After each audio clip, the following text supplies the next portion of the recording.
Hi guys, so now I'm going to share my version of mango bars. For the ingredients, we need 3/4 cup of butter that we're going to melt later, 2 eggs, half a cup of sugar, 1 can or 395 grams of condensed milk, 1.5 teaspoon of baking powder, half a teaspoon of salt, 1 teaspoon of vanilla.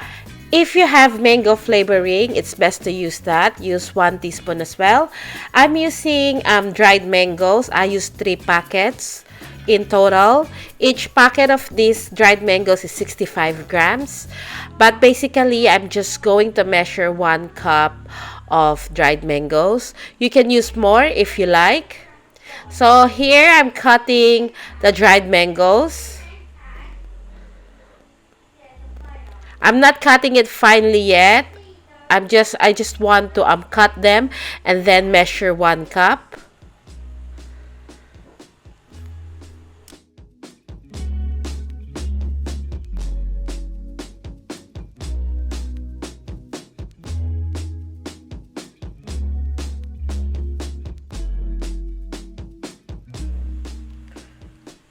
So here I've got 1 cup, and the rest of the mango I will put as toppings.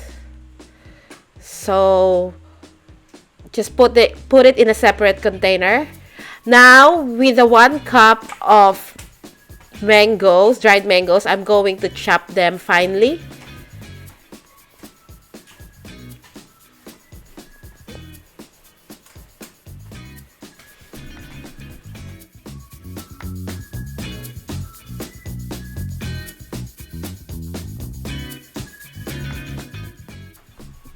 At this point, we're going to transfer this into a container.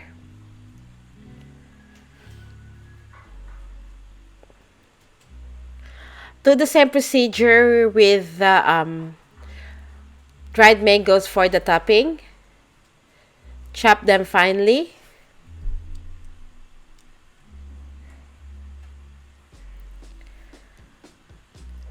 And this is what they look like. We're going to set this aside.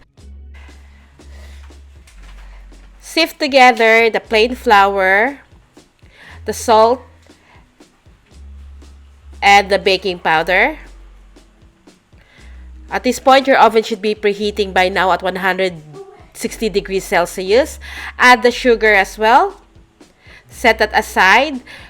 So I've melted the butter and then I added 1 teaspoon of vanilla. Again, if you have mango flavoring, use mango flavoring. To this, we're going to add the condensed milk. With the butter, you can melt it in the microwave or on top of a stove. So give this a quick mix. It doesn't have to fully combine. Just make sure that your butter is not hot.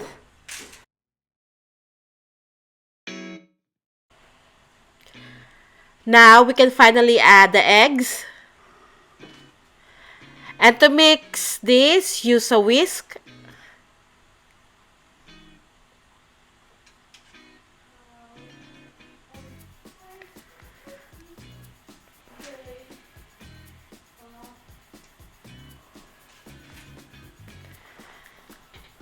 To the dry ingredients, we're going to add the chopped dried mangoes.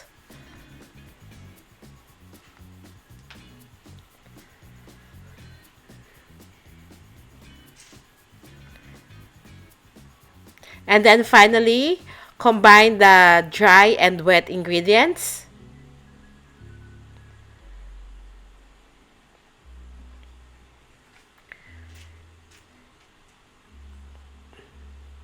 Mix, but do not overmix this.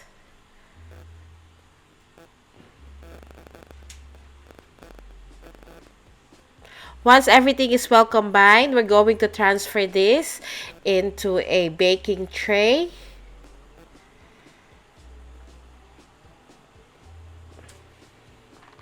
So I'm using a Swiss roll pan. I'm going to line it with parchment paper. that is overhanging so we can easily take out the bars once it's done baking. I'm gonna put the dimension of the Swiss roll pan in the description box.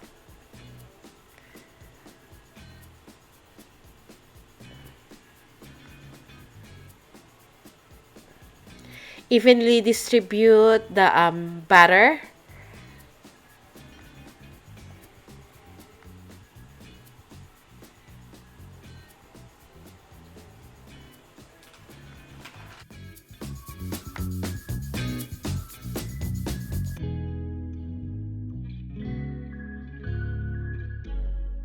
To smoothen the top of the batter, I'm going to dip my spatula into hot water.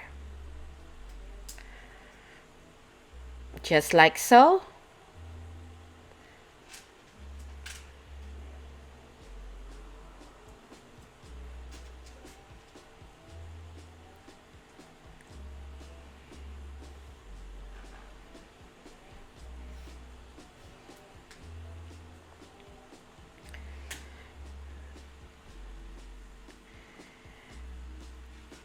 At this point, I'm going to sprinkle the reserved chopped mango.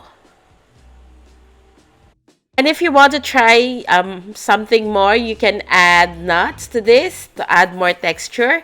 And now, we're going to bake this in a preheated oven at 160 degrees Celsius for about 22 to 30 minutes, or until when you insert a skewer in the middle and the skewer comes out clean. This is what it looks like after baking. Let it cool down completely before slicing. The bars has cooled down completely. This is optional step. I'm chopping the ends of the bars, but don't discard them. You can eat it. It's really delicious. It's really crunchy.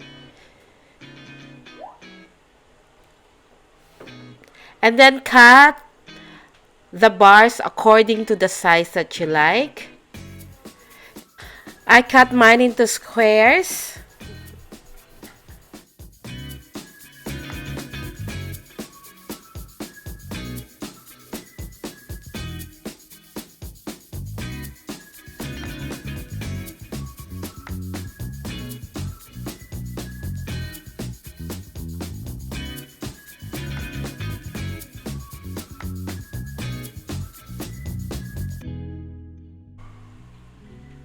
And this is the finished product.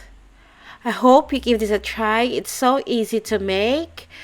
And if you want more intense mango flavor, like I said, you can use mango flavoring. It only takes me an hour to make this, including the baking.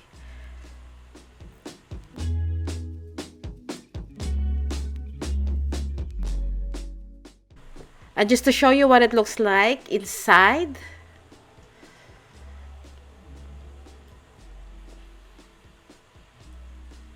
This is really good. I can guarantee that you're going to enjoy this. Thank you so much for watching, and I'll see you again next week. Please follow me on my Facebook page. Bye!